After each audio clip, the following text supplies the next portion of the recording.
నమస్కారం జీసీఆర్జీవై వార్తావానికి స్వాగతం। ఈ రోజు మీ ముందుకు వార్తలు తీసుకొచ్చింది కే తంబి బిఎస్ సోషల్ వర్క్। ముందుగా కళాశాల వారు నూతన కోర్సులతో డిజిటల్ పద్ధతులతో విద్యా రంగంలో విప్లవాత్మక మార్పులు చోటు చేసుకుంటాయని ఉన్నత విద్యా మండలి చైర్మన్ డాక్టర్ మధుమూర్తి తెలిపారు। ఉపాధ్యాయులు ఆధునిక బోధన పద్ధతులు అవలంబించాలని తెలిపారు। ఈ కార్యక్రమానికి ప్రభుత్వ కళాశాల అటానమస్ రాజమండ్రి నుండి వివిధ విభాగ అంశ నిపుణులు కూడా తమ సూచనలు అందించి సహకరించారు।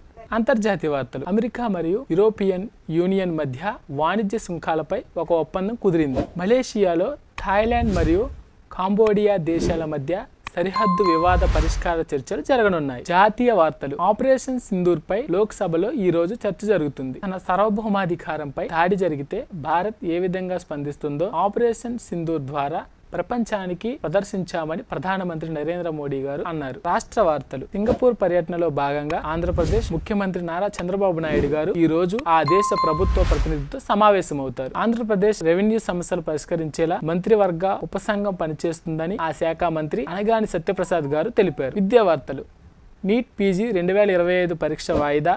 దేశవ్యాప్తంగా నీట్ పీజీ 2025 పరీక్షను కేంద్ర ఆరోగ్య మంత్రిత్వ శాఖ ఆగస్టు 11కు వాయిదా వేసింది।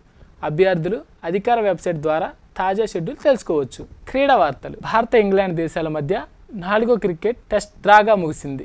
కోనేరు హంపి దివ్య దేశ్ముఖ్ మధ్య రెండో గేమ్ కూడా డ్రాగా ముగిసింది। చివరిగా వాతావరణం మధ్యాహ్నం నుండి తేలికపాటి ఎండ, గరిష్ట ఉష్ణోగ్రత 37 డిగ్రీ సెంటీగ్రేడ్, కనిష్ట ఉష్ణోగ్రత 27 డిగ్రీ సెంటీగ్రేడ్। ఇవి ఈ రోజు ముఖ్యాంశాలు। మళ్ళీ రేపు కలుద్దాం। ధన్యవాదములు।